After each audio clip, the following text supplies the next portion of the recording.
Takže ahoj a vítej u 3. epizody podcastu Buď svá girl boss, v rámci kterého ti přinášíme rozhovory s inspirativními ženami. Mé pozvání do tohohle dílu našeho podcastu přijala Barbora Kabátová. Ahoj Baru. Ahoj. Děkuji, že jsi přijala moje pozvání. Já děkujem za pozvání. Ty toho děláš opravdu hodně. Můžeš se prosím na začátek představit? Ja som veľmi dúfala, že ma predstavíš ty, ale let's go. Tak teda, ako Roska povedala, volám sa Barbora Kabátová, niekto ma volá, teda pozná aj pod takým môjim pseudomenom Koutis, alebo Kabi. Je to z toho, že vlastne Kabátová v preklade akože kabát, kout a z toho som si ako vytvorila v úvodzovkách umelecké meno. Ja toho delám hodne, to si veľmi pekne povedala, pretože ja som taký myšmaš, úplne ako mix všetkého. Veľmi kreatívny myšmaš. Veľmi kreatívny. V prvom rade sa venujem umeleckej tvorbe. Mám svoju vlastnú značku, ktorá prešla teraz rebrandingom. Volá sa to v podstate teraz Koutis Studio. Slay. A kde vytváram rôzne custom kúsky, malujem na textil. V podstate vytváram aj limitované kolekcie, kde každá limitovaná kolekcia má svoju vlastnú myšlienku, kde je to celé koncipované aj potom následne pri fotení, pri vyberaní modelov, pri vyberaní strihov a všetko konceptuálne musí ako sedieť, mne minimálne v hlave. V podstate okrem toho som sa pred rokom začala venovať viac aj maľbe obrazov. Řekla by si, že sú tvoje kousky extravagantní?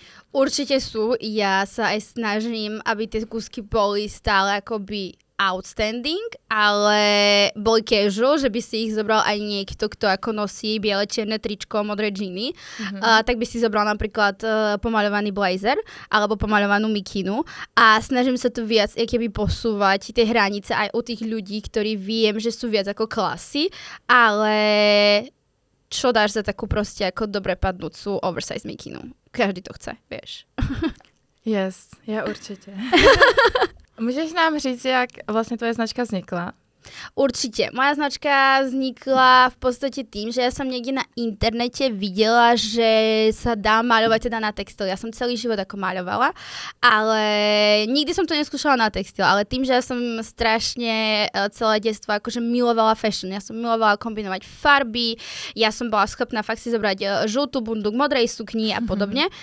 A mala som jedny džíny, ktoré sa mi už úplne nepáčili a pomaľovala som si, lebo som si povedala, vieš, že ale však čo, keď tak ich proste vyhodím. A moja mamka v tom prišla a hovorí, že prečo si akože zničila tie džíny. A ja hovorím, že ja som bola taká, že teraz áno, nie, vieš, jedno s druhým. Potom som sa nafotila na Instagram, a vtedy začal vlastne Instagram. Okay. A to bolo tak, ja neviem, 8 rokov dozadu si myslím, keď som začínala na vysokej škole, to bolo. A ja som sa nafotila na Instagram, potom som si urobila aj pomaľované boty, ľudia z toho fakt úplne, že akože tí, čo ma sledovali kamaráti, že aj oni chcú jedno s druhým a už to bolo.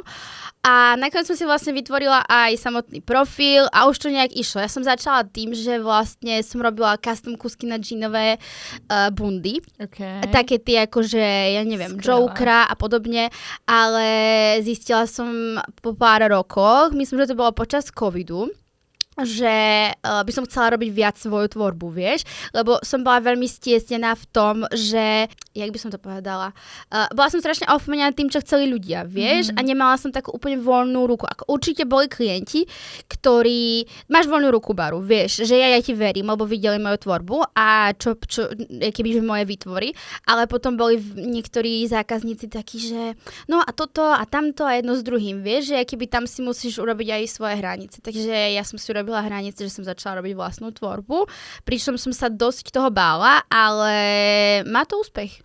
To je super. Gratulujeme. Máme radosť. Takže Koutis funguješ 8 let? CCA? 8, možno aj 9. Ja by som to musela spočítať. Teraz 2026, 2017, 18, no 8 rok, áno. Super. A když jsi se začala věnovat i svojí tvorbě, co tě inspirovalo? Čo ma inšpirovalo? Mňa inšpirovalo to, že ja som vždy chcela byť nejak ako iná. Ja som bola nie, že ja som chcela, ja som vždy bola nejaká taká čierna ovca rodiny. Vieš, ja som proste z rodiny, kde všetci išli na ekonomickú vysokú, ja som išla proste na umeleckú, vieš, technickú. A ja keby už tým, že ja keby ja som sa vždy tak nejak aj inak obliekala, aj som mala také iné záujmy, aj som si hovorila, že ja som proste ako, niekedy som si povedala, že ja som strašne divná. A bola proste, to sú umelci, vieš, to sú umelci. A koľkokrát som povedala, ja by som chcela byť, vieš, normálna. Ale potom, keby po hodine ma to prešlo, tieto myšlienky. A myslím si, že to ma inšpiruje, že by som chcela, aby viac tí ľudia si keby povedali, že buď sám sebou a proste obliekaj si to, čo proste sa ti páči a nie to, čo je proste momentálna kolekcia v Zare. Perfektní. Děláš holčičí i klučičí oblečení, je to tak? Je to tak, ja tým, že je to, že tým, že som žena, tak samozrejme viac inklinujem k tej ženskej móde, predsa len, ale ja obdivujem všetkých chlapov návrhárov, ktorí dokážu navrhovať veci pre ženy, ale začala som robiť viac unisexové veci, to vlastne tým bol aj koncipovaný celý môj rebranding, že dala som si taký sľub, že urobím viac unisexových vecí a viac vecí, ktoré môžu nosiť aj muži, pretože viem, že práve muži sa trošičku akože boja experimentovať, vieš, v tej móde. Takže áno, robím aj ešte aj detské, pardon. Robíš aj detské? Áno, sem tam príde zákazník, že ja by som chcela meči mikinu s mojou dcerkou. Okay. No tak teraz som robila fakt akože malé bodičko pre takú rodinu. Sú 4, teda vlastne sú 3, ale maminka je tehotná. Takže ma poprosila, že by to chceli ako takto oznámiť rodine, že som robila pomaľované bodičko, ktoré je meči vlastne s dcerkou, ktorá má 3 roky a s maminkou a s ockom. Tak úplne som bola z toho celá akože roztopená, aké malinké to bolo. To je krásné. No a myslíš si, že ta myšlenka toho, aby jsme byli sami sebou v tom, co nosíme, funguje vlastně i pro tu mužskou klientelu tvoji? Myslím si, že trošičku áno, akože u mužov je to náročnejšie trošičku ako posúvať, aj keď napríklad ja mám teda priateľa, ktorý keď sa už oblieka, tak fakt má proste všetko buď biele, čierne alebo tmavo modré a je to fakt ako všetko úplne klasika, totálna klasika, alebo proste on fakt ako keď ide do práce, tak má vieš košeľu, svetrik jedno s druhým a on prišiel v jednom momente za mnou a hovorí: vieš, že by som chcel takú pomaľovanú ako bundu riflovú, ktorú by som si mohol zbrať ako na festival alebo v lete, vieš, a tak. A ja pozerám na ňo, že kde je ten môj priateľ, s ktorým chodím, halo, ale ja som sa vlastne potešila, vieš, že on s tým prišiel a on potom prišiel za mnou teraz v zime, jak som dávala vonku čiapky pomaľované, hovorí: no ja som videl, že máš takú Dusty Blue na Instagrame, ja by som chcel tiež. A ja že, dobre, tak budeš mať Dusty Blue, vieš, že videl celý vlastne vzorník, tak bol z toho. Ale ja som to ani neukazovala, on prišiel sám s týmto, že nebolo to teraz, a budeš to nosiť. Ale napríklad môj brat je tiež rovnaký, a napríklad teraz nosí pomaľovanú ako čiapku. Prišiel za mnou minulé do ateliéru z práce a mal pomaľovanú čiapku do mňa, ktorú som mu ako dala na Vianoce. A ja som bola, že wow, že ty to fakt nosíš, vieš, lebo to je iné, keď ideš ako iba do obchodu alebo na prechádzku v tej čiapke. Ale keď ideš fakt ako do práce, tak je to wow. Ako pre mňa to bol kompliment vlastne. Co myslíš, že je hlavní komponenta, která tvoji značku odlišuje od ostatních? Sloboda. Určite, keby ja dávam to, že sa snažím keby kombinovať nekombinovateľné a veľa ľudí je takých, že však nemôžeš kombinovať veľa vzorov a ja, že a prečo nie? Vieš, že a ja sa snažím tie kúsky robiť ako fakt one-on-one. Sú teda kolekcie, kde akože urobím viac kúskov, alebo keď napríklad valentínska kolekcia a tak, vieš, že keby ale stále tým, že je to ručná práca, tak sa to same but different, vieš? A taká hlavná komponenta, ja si myslím, že celá tá ručná práca, že je to síce ako kúsok, ktorý proste by si normálne ako kúpil v obchode, dajme tomu, že mikinu, pretože ja to nešijem, ja proste ako šiť neviem, ale ja to viem ako navrhnúť. V mojej hlave ja si to viem ako navrhnúť, alebo si to viem navrhnúť ako na papier, ale ja to nešijem. Ja proste tým, že ja som fakt, akože ja to mám v ruke skôr s tým štecom, tak je to o tom. Že aj keby možno už taký ten signature sign, ktorý proste mám na tých kúskoch, tak už to je to. Máš k sebe nějaký tým, nebo to děláš všechno sama? Me, myself and I, sme 3. Ale ja sa smejem, lebo minule sa môj brat pýta a hovorí, že ja som proste akože niečo vyšívala a som si tak ako, niečo som si hovorila, nie? A on hovorí, že a ty s kým sa rozprávaš? A ja, že ma nechaj, ja mám staff meeting. No, tak, takže ja mám takéto staff meetingy tak 3-krát do dňa. Myslíš, že by bylo vůbec možné, abys k sobě přibrala někoho dalšího? Ja nad tým už začínam premýšľať, ale skôr iba na také tie veci, čo sa týka administratívy pravdepodobne. To mi teda bere hrozne veľa času a ja som si stále, ako som to nevedela nejak naškálovať, aby... teda ani neviem, či naškalovať je ten správny výraz, ale keby organizačne a umelecky, či by bolo vhodné proste ku mne niekoho ako nájsť. A pretože ja sama som proste pre samú seba ako značka, ale hovorila som si, ja som našla proste veľmi veľa ľudí, som sa dostala k veľmi veľa ľudí cez sociálne siete, ktorí vlastne stále tvoria, ale majú za sebou tým, vieš, že taký ten proste administratíva, sociálne siete, pretože tie sociálne siete sama vieš, ty spravuješ sociálne siete a je to hrozne veľa, akože žrať strašne veľa času. A ja normálne som sa dneska vytvárala niečo, lebo som mala fakt natočené také krátke video a som z toho robila TikTok. Ako veľmi nemám rada tú platformu, ale je tam engagement, takže let's go. Takže som sa tam tvorila a zrazu proste úplne si hovorím, že running of time. Proste ja som mala ešte urobiť strašne veľa vecí v to-do liste a hrozne sa to potom posúva. A keby môj priateľ sa akože dnes som s ním včera mala debatu, že proste stávam o 5:30, ale že to nie je pre srandu králikov, ale ja mám toho toľko, že keby ja musím stávať o 5:30, to není to, že ja chcem byť teraz trendy, alebo 5 AM club. To je o tom, že ja mám proste ako za sebou 6 postav, ale som sama. Ale určite si myslím, že keď si to nastavím správne, tak určite je možné, vieš, alebo na také tie veci proste, také tie šikovné ruky, ktoré by mi prišívali veci a podobne. Takže určite na takú tú organizačnú zložku a takú pravú ľavú ruku určite je možné podľa mňa, že by som si v budúcnosti, čo aj chcem, našla niekoho. Ale musí to i proste, keby ten človek bude musieť sadnúť, vieš? Že keby ja nemôžem len tak ako nejakého ako brigádnika, ktorý by išiel do kaviarne. Akože ja nehodnocujem túto prácu, ale keby musím aj ja osobnostne si sedieť s tým človekom. Myslím, že takový člověk musí brát Koeltis jako love brand, takže pokud jste to vy. OK. Co bys doporučila člověku, který by rád proměnil svůj koníček v podnikání? Fú, tak to ja by som sa chcela spýtať ja nejakého podnikateľa, čo mám robiť, lebo ja to Koeltis stále berem ako koníček. No. Takže, lebo ja stále mám keby Koeltis ako taký, není to úplne, že side job, ale ja svoju akoby prácu mám. Ja to veľa ľudí možno tým, že keby ja strašne veľa toho času do toho Koeltis dávam, tak ľudia ani nevedia, že ja vlastne full-time prácu mám, ale snažím sa to ako trošku zredukovať teraz proste ako na nižší úväzok, takže uvidíme. Vyše zlak, že či to pôjde, ale... Well, pojďme to možná říct, ty máš full-time job, pokud se nepletu v marketingu? Je to marketing komunikácia v podstate, ale a myslím si, že to má trošku ako posúva v tom byť viac ako taká kreatívna na tých sociálnych sieťach.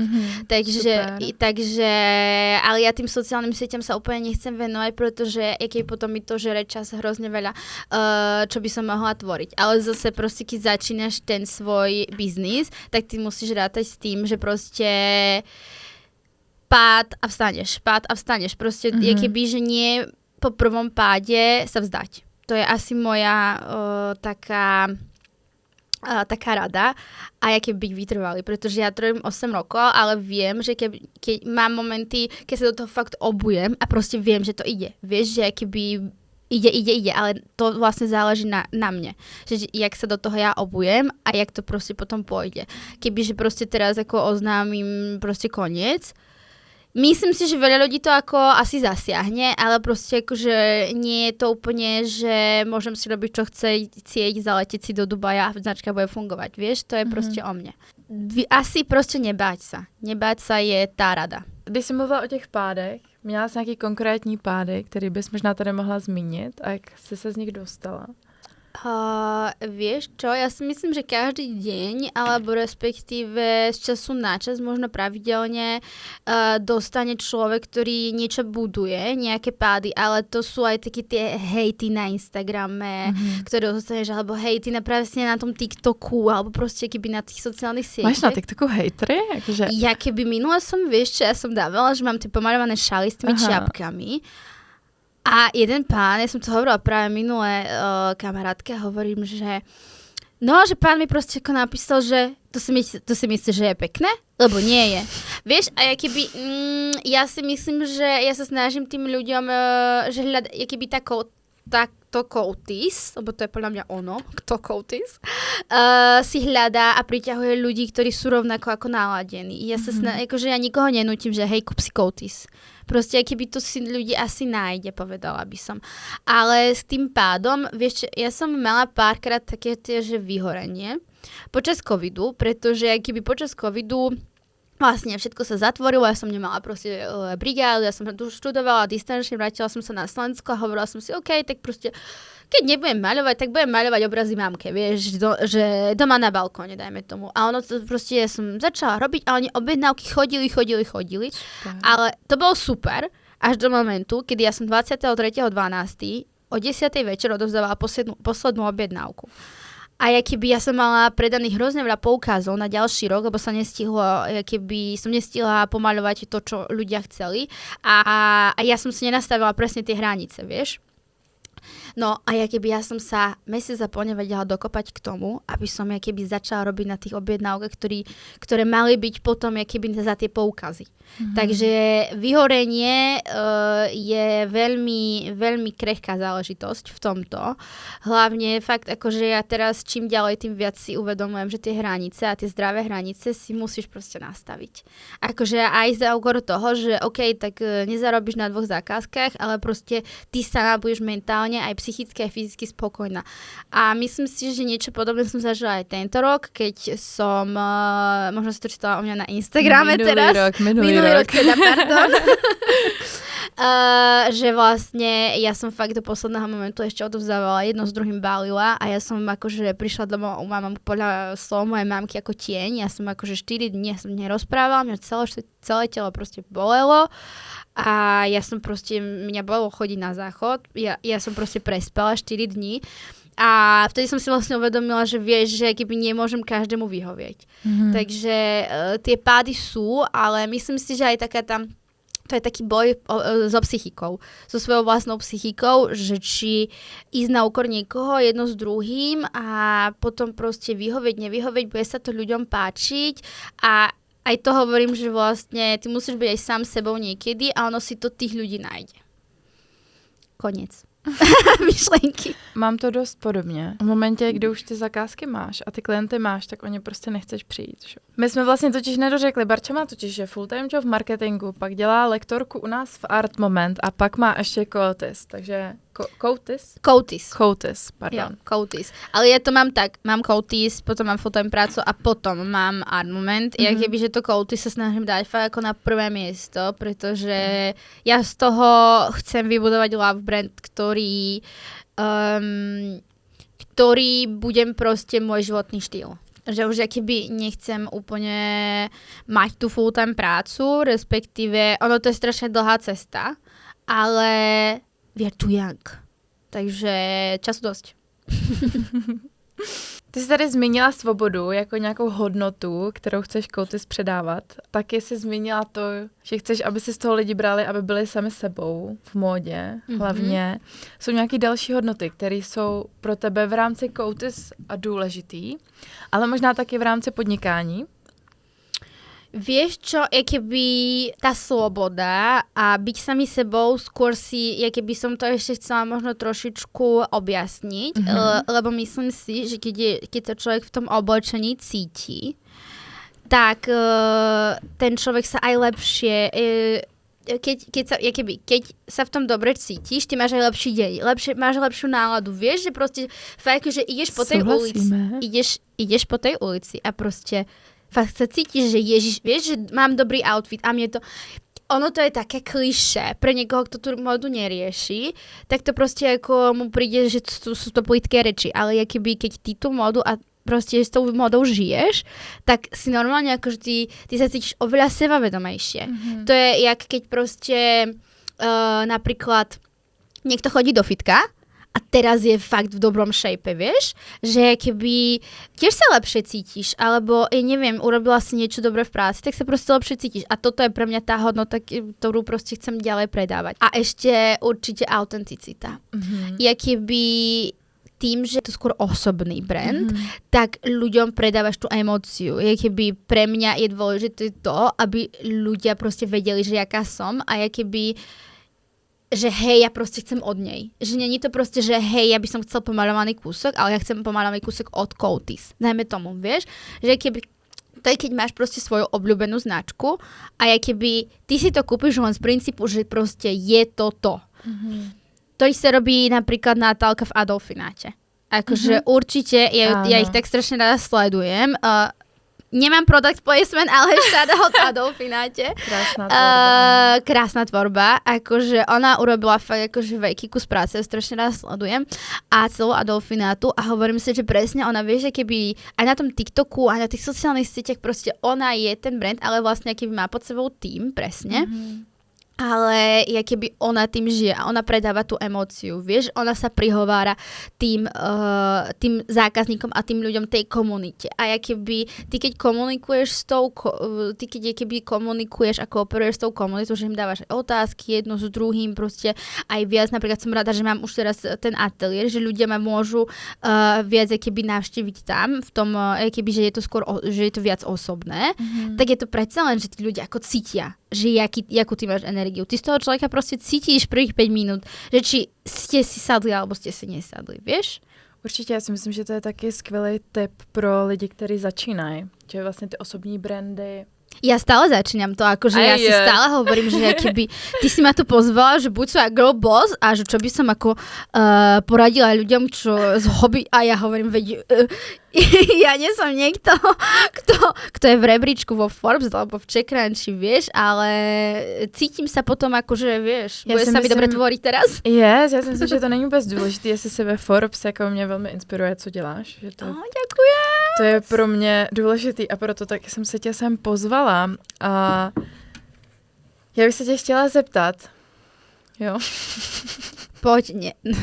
Myslíš, že v tvé komunitě jsou i muži, nebo jsou to jenom ženy? Sú aj muži. Sú, ako mám takých zo pár ľudí, ktorí, ako ja som ešte nedala vonku ako oficiálne tie fotky, čo som mi nafotila, lebo musíme dať šatal Roske, že mi fotila poslednú kolekciu a tie fotky boli fakt nádherné.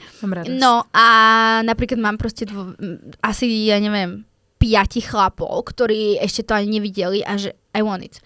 Mám moje dobrej kamarátky, teraz už manžel, tak ten proste v žiadnych iných mikinách, on chodí len v Coatis, ona normálne, ona mi napíše, že prosím ťa, my potrebujeme novú mikinu, lebo tá už má žmolky. Proste, že ona už musí byť, že ona už spratá, vieš, že ak ju non-stop nosia. Oni mali svadbu, oni boli obidvaja v teplákovkách Coatis, ponožkami Coatis. Na svadbe? No, ako nie pri oltári, ale keď sa ako pripravovali, ja som prišla do tej izby a ja, že oh my god, I love it. To je hrozne krásne. Teraz som čakala, že povieš slay. Slay queen. Takže určite je podstatné, aby si mala tú komunitu. A to už je jedno, že či máš chlapov alebo ženy. Keby to podľa mňa v tomto nehrá ako rolu. Je samozrejme proste, niekto je viac podporujúci, niekto menej, niekto proste, keby si kúpi od teba. Ja mám aj ľudí, ktorí si napríklad od mňa kúpili, ja neviem, fakt malinkú vec, ale proste oni dávajú strašný shoutout. Skvelý, krásne. Ale potom mám ľudí, ktorí si kúpili strašne veľa vecí, dajme tomu, ale nikdy ma netagli. Ale viem, že je to keby človek, ktorý nedáva zase veľa vecí na sociálne siete. To je zase to. Ale akože ja tu spomínam hrozne veľa tie sociálne siete, ale to je strašne useful tool v dnešnej dobe. Lebo keby nie je Instagram, ani TikTok, ani Facebook, proste celá meta a proste jedno s druhým, tak ja tu teraz nesedím. Lebo keby... Ja taky ne. Vieš, kde by som to predávala? Proste na náplavke, na urban trhoch. Vieš, že keby chcem tvoriť, keď ja som bola malá a rozmýšľala som nad tým, že ja chcem byť modná návrhárka, tak ja som vôbec akože, ja som strašne chcela, vieš, že som mať svoj butik jedno s druhým. Ono, život to zradil úplne inak, v podstate, možno ten butik raz bude, nehovorím. Slej. Ale vieš, že jak v minulosti toho toľko nebolo zase, ale teraz akože tie sociálne siete, to je, keď to vieš využívať, tak je to super. Je to fakt brutálne. Určitě, souhlasím. To je taky typ pro někoho, kdo chce začít svojí značkou. Áno, určite. Je to strašně důležité. A ten TikTok, jakoby já si myslím, že je na to hrozný hate, jako minimálně, jakože nevím, jestli mám říct moje generace, úplně nevím, kde jsou hranice mojej generace. Vieš čo, ale... ja som tá hranica, že mileniáli a Gen Z. Okay. Takže ja som taká pol na pol. My sme o tom mali minulú debatu na rodinnej sešlosti. Ale ty už si podľa mňa Gen Z. Já jsem actually Gen Z, ale nevím, jestli jakoby, tam je potom nějaká hranice ještě S alfou? No, a kdy to je? Podľa mňa alfa je, že 2000... Ja si myslím, že možno 2008 alebo tak. OK, tak takže tam ty si podľa mňa Gen Z. Velká mezera, ale chtěla jsem říct, že hodně lidí vlastně mluví o TikToku hanlivě, právě proto, že tam jsou spíš asi jakoby ty mladší generace. Ale já ze svojej zkušenosti musím říct, že ten TikTok funguje jako skvěle. Podľa mňa to jako je toto, prodejně, presne. Úplně perfektně. Prostě. Keď to ale vieš využívať, vieš o tom, keby ja proste mám, ja sledujem Rastia Kijaučina, neviem, že či je Kijaučin alebo Kijaučin, neviem, pardon, ale on má proste komunitu digitálcov. A on mal najprv na Hero a teraz je vlastne, normálne má svoj portál a on tam dáva hrozne super triky v rámci marketingu. A jak váš akože využívať tie sociálne siete jedno s druhým, to sa musíš vzdelávať, pretože to, čo bolo včera, trendy, už dneska nie je a zajtra tiež nebude to, čo je dneska. Takže to je to podľa mňa a keď niekto začína, vzdelávať sa. Akože vzdelávať sa, že non-stop. Fakt proste, ja vidím napríklad trend, tak sa snažím to rýchlo dať. Ale zase to je to, že na tom Instagrame, keď sleduješ správnych ľudí, ty sa vieš dostať ďaleko. Aj napríklad ten TikTok, ja viem, že niekto to používa miesto Google. Napríklad, ako ja mám kolegyňu, ktorá mi hovorí, že proste ona používa ako TikTok miesto Google, vieš, že napríklad... Na recepty. No presne, vieš, že nespýtaš sa ChatGPT, ale spýtaš sa TikToku, lebo ako tam toho je brutálne veľa, to je akože studnica.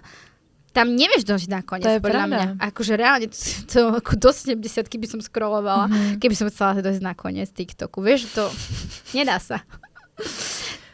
Takže hanlivie, áno, hanlivie, podľa mňa pre ľudí, ktorí sú možno sú staršie ročníky, si myslím. Asi. Vieš, že ty strašne veľa času stráviš na sociálnych sieťach, ale aj moji rodičia to mali, že strašne veľa času trávim na tom Instagrame a ja mám limit napríklad na telefóne, na Instagram.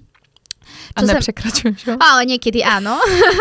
Lebo väčšinou sa to vieš, že keď si niečo príde, tak to strašne dlho trvá jedno s druhým.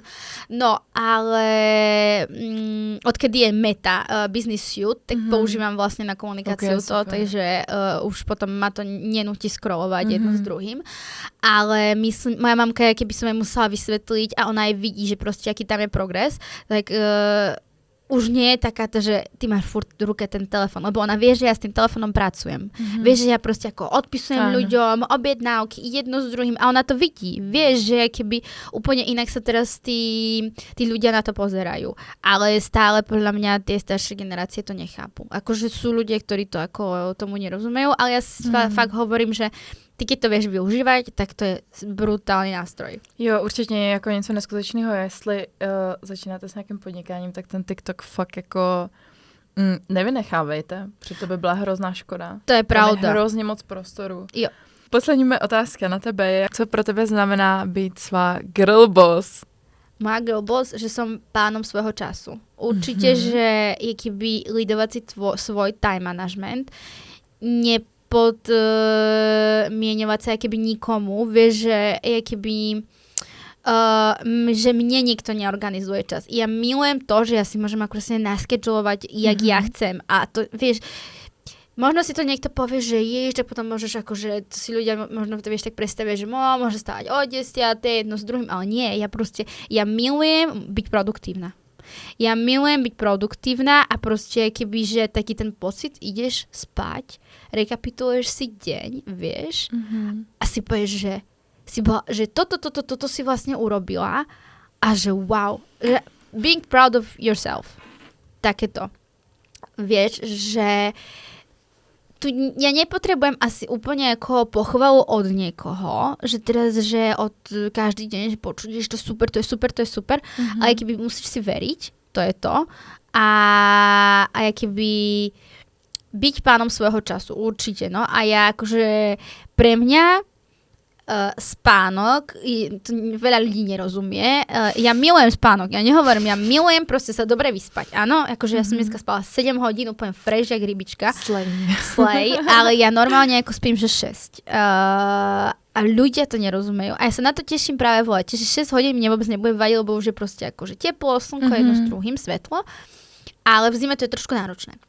Ale ja keby, že ja mám celý ten čas, vieš, že od 5:30 a ja keď prídem do tej napríklad full-time práce, je 8:30 alebo 9 a ja nemám taký ten pocit, že som pred hodinou vstala. To je super, vieš, ale ja viem, že po tej, keby ja musím dokončiť všetko, čo potrebujem v tej full-time práci, aby som sa mohla venovať svojim veciam, vieš, že ja milujem to, že nemusím ako sa nikde ponáhľať.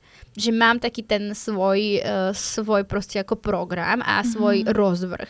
A nemám rada fakt akože ľudí, ktorí nerešpektujú druhých time management. Ktorí proste si máme dohodnuté, že o 6:00, tak oni prídu o 7:00. Alebo proste meškajú 20 minút a nie sú ako schopní a úplne, že sú na mňa čaká. Ja to je regulární krádež. To je krádež ako, času proste. Ale ty ukazuješ potom tým ľuďom akože disrespect. Áno. Neviem, že sa to takto povie po česky alebo slovensky teda. Disrespect. Jo. Takže ja to fakt nemám rada. Akože nehovorím, lebo ja niekedy meškám, lebo okolnosti sneh, vonku proste kalamita. Skolabovala v Prahe doprava proste dneska. 4-krát som sa šmykla, 4-krát som spadla skoro, nevadí, sme tu. No ale ospravedlníš sa. A cítiš sa, vieš, ja sa cítim hrozne guilty, keď niekde meškám. Áno, ja také. Ale ja toto fakt nemám rada. Takže byť girl boss pre mňa znamená to, že akože som pánom svojho času a že nie som nikomu ako podriadená. Ale nechcem, aby to neznelo tak ako dehonestujúco vlastne, že proste podriadená, akože ja poslúcham, hej, v tej full-time práci, akože na slovo, to zase nie. Takže to. Skvělý. Moc děkuju. My to tady ukončíme. Doufám, že vás ten díl inspiroval. Doufám, že jste si ho užili. Nezapomeňte nás sledovat na Instagramu. A moc děkuji, že jste to doposlouchali až sem. A uvidíme se u další epizody. Ďakujem, Roska.